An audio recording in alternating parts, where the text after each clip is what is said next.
भाई मैदान चाहे गली का हो या इंटरनेशनल क्रिकेट का, एक फास्ट बॉलर का रोल क्रिकेट में इतना ही मुश्किल होता है कि जितना किसी आशिक का वन साइडेड प्यार। अगर आप भी एक फास्ट बॉलर हो तो यकीनन आप भी इस सबसे गुजरे होंगे। आप भी किसी फेवरेट लेजेंड के फैन होंगे जिसके बाउंसर, यॉर्कर या फिर घूमती हुई गेंदों ने आपका दिल जीता होगा। वैसे वो कौन सा बॉलर था जिसे देखकर आपको बॉलिंग करने का जोश आया था? कमेंट में शेयर ज़रूर करना और बताना कि आपको इस बॉलर की कौन सी एबिलिटी सबसे ज़्यादा पसंद है। दोस्तों, जब भी कोई लेजेंड बॉलर मैदान को अलविदा कहता है तो फैंस को लगता है कि शायद इनकी जगह कोई दूसरा नहीं लेगा, लेकिन कुछ ही सालों बाद हमें इससे भी बेहतर एबिलिटी वाले बॉलर देखने को मिल जाते हैं। अब मानो या ना मानो, पर क्रिकेट में हर लेजेंड की जगह पूरी करने के लिए कोई ना कोई दूसरा ज़रूर आता है। आज की वीडियो देखकर आप ये मान ही जाओगे, क्योंकि आज हम बात करने वाले हैं इस दौर के 6 ऐसे ही बॉलर्स की जो पुराने लेजेंड की जगह लेने वाले हैं या और फ्यूचर में बनने वाले हैं। तो चलिए शुरू करते हैं। नंबर वन, दोस्तों क्रिकेट में एक ऐसा बॉलर भी गुजर चुका है जो अपने ओवर की 6 गेंदों पर 6 अलग अलग डिलीवरीज दिखाने की एबिलिटी रखता है, मगर इसकी सबसे फेमस डिलीवरी थी इसकी अनप्लेएबल यॉर्कर। जी हाँ, मैं बात कर रहा हूँ वकार यूनिस की, जो लॉन्ग रनर अप के और एक्शन के साथ बॉल करते थे और अपने कैरियर के अरूज के दिनों में इनको फेस करना बल्लेबाज के लिए एक चैलेंज हुआ करता था। इनकी रिटायरमेंट के 18 साल बाद अब 2022 में पाकिस्तान को एक और ऐसा बॉलर मिला है जिसमें वही पैशन और वही अग्रेशन नज़र आता है। जी हाँ, मैं बात कर रहा हूँ हारिस रऊफ़ की। हारिस भी 6 अलग अलग डिलीवरीज डालने में एबिलिटी रखते हैं और इनकी फेमस डिलीवरी भी यॉर्कर ही है।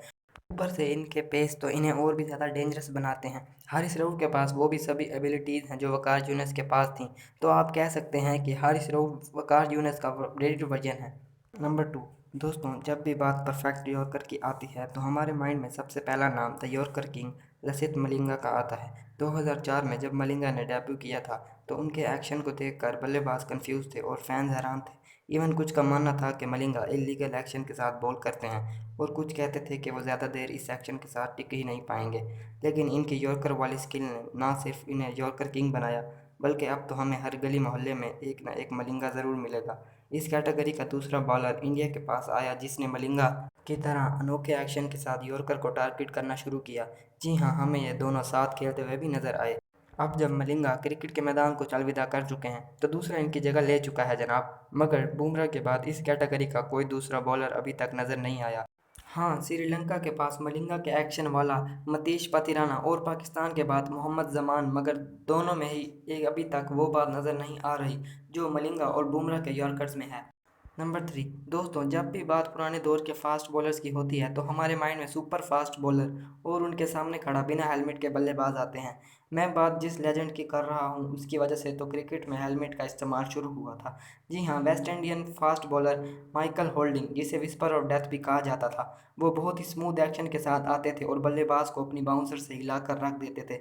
इनकी रिटायरमेंट के बाद इनकी तरह स्मूथ एक्शन और नेचुरल बाउंस एबिलिटी किसी और बॉलर के बाजू में नज़र नहीं आई, मगर फिर 2019 में क्रिकेट के मैदान में हमें नज़र आया ये बॉलर, जिसका ताल्लुक तो वेस्ट इंडीज़ से ही है, मगर ये मैदान में इंग्लैंड की वर्दी पहनकर उतरा था। जी हाँ, Jofra Archer smooth runner up से लेकर एक्शन और बाउंसर में होल्डिंग की तरह हैं। इनके बाउंसर में भी वो झलक नज़र आती है जो 1979 में माइकल होल्डिंग के बाउंसर्स में थी। नंबर फोर, दोस्तों ऑस्ट्रेलिया के पास तो हर दौर में ही एक ऐसा बॉलर ज़रूर रहा है जिसकी स्पीडी डिलीवरीज और बाउंसर ही इसका हथियार थे। जैसे 1980 के दौर में जेफ थॉम्सन, जो कि अनोखे एक्शन के साथ बाउंसर मारते थे और बल्लेबाज वहीं ढेर हो जाया करते थे। वो गए तो इनकी जगह ली ब्रेट ली ने, जिन्होंने तकरीबन 22 बल्लेबाजों को अपनी बाउंसर से ढेर किया। ब्रेट ली के करियर के आखिरी दिनों में मिचेल जॉनसन आए जो आंखों दिखाकर बाउंसर मारने लगे। जॉनसन का कैरियर ख़त्म हुआ तो इनकी जगह ली मिचेल स्टॉक ने, जो मेरे ख्याल में सबसे बेस्ट है, क्योंकि मिचेल स्टार्क के पास ब्रैकली वाली बेस भी है और जॉनसन वाले बाउंसर्स भी, और साथ में इनके यॉर्कर का तो जवाब नहीं। मगर इनके बाद ऑस्ट्रेलिया के पास कौन सा ऐसा बॉलर होगा जो इनकी जगह संभाल सके? वैसे मेरे ख्याल में स्टार्क की जगह ऑस्ट्रेलिया का ये यंग बॉलर लॉन्स मॉरिस ले सकता है, जो डोमेस्टिक में 155 की स्पीड दिखा रहा है और बाउंसर्स भी कमाल के करता है। नंबर फाइव, दोस्तों लेफ्ट आर्म फास्ट बॉलर का हमेशा से क्रिकेट में की रोल रहा है, फिर वो 90s की क्लासिक क्रिकेट हो या आज एक्शन क्रिकेट। वैसे 90s में तो बहुत सारे लेफ्ट आर्म बॉलर्स गुजर चुके हैं, लेकिन आज मैं बात करने वाला हूं श्रीलंकन लेजेंड बॉलर चमिंदा वास की। ऑस्ट्रेलिया की बैटिंग लाइन के सामने तो वास ने आखिरी ओवर में 7 रन भी डिफेंड कर दिए थे। इनके बाद से श्रीलंका के पास कोई ऐसा बॉलर नहीं आया, मगर 2022 में श्रीलंका की तरफ से एक और ऐसे बॉलर ने मैदान में एंट्री मारी जो वास जैसी सारी एबिलिटीज़ भी रखता है, और साथ में इसकी स्पीड तो इसको और भी ज़्यादा कमाल बनाती है। जी हाँ, वो बॉलर है दिलशान मधुशंका, जिसने आते ही बाबर और विराट जैसे बल्लेबाजों का विकेट भी लिया और ज़बरदस्त बाउंसर्स और कमाल के यॉर्कर्स भी दिखाए। और हाँ, ये दोनों साइड पर बॉल कराने की एबिलिटी भी रखता है। नंबर 6, अगर आपको स्मूथ एक्शन, खूबसूरत रनर अप, पेशेंस और डिसिप्लिन सब कुछ एक साथ चाहिए तो लेजेंड बॉलर मैकरा को देखिए। इन्हें ऑस्ट्रेलिया का सबसे सक्सेसफुल बॉलर भी माना जाता है। 6.5 फुट हाइट होने की वजह से इन्हें नेचुरल बाउंस मिलता है और वो बॉल को हमेशा सिंपल डिलीवर करते हैं। बॉल को इन स्विंग करना हो या आउट स्विंग, विकेट मिले या ना मिले, ना तो इनकी लाइन ख़राब होती है और ना ही अंडर प्रेशर होते हैं। बल्कि दुनिया में मैकरा ही वो वाहिद बॉलर थे जिनके बारे में कहा जाता है कि वो 6 डिलीवरीज एक ही लाइन और लेंथ के साथ भी फेंक सकते थे। बस यही एबिलिटीज़ उन्हें लेजेंड बनाती हैं। इनके बाद ऑस्ट्रेलिया के पास कई बॉलर आए, मगर कोई मैकरा जैसे ना पाया गया।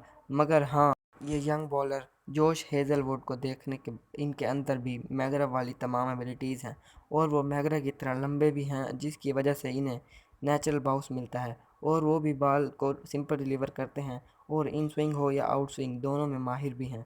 ऊपर से इनके पास डिसेंट पेस भी है, जिसकी वजह से हम भी कह सकते हैं कि ये हेज़लवुड ही मैकरा का अपग्रेड वर्जन है जनाब।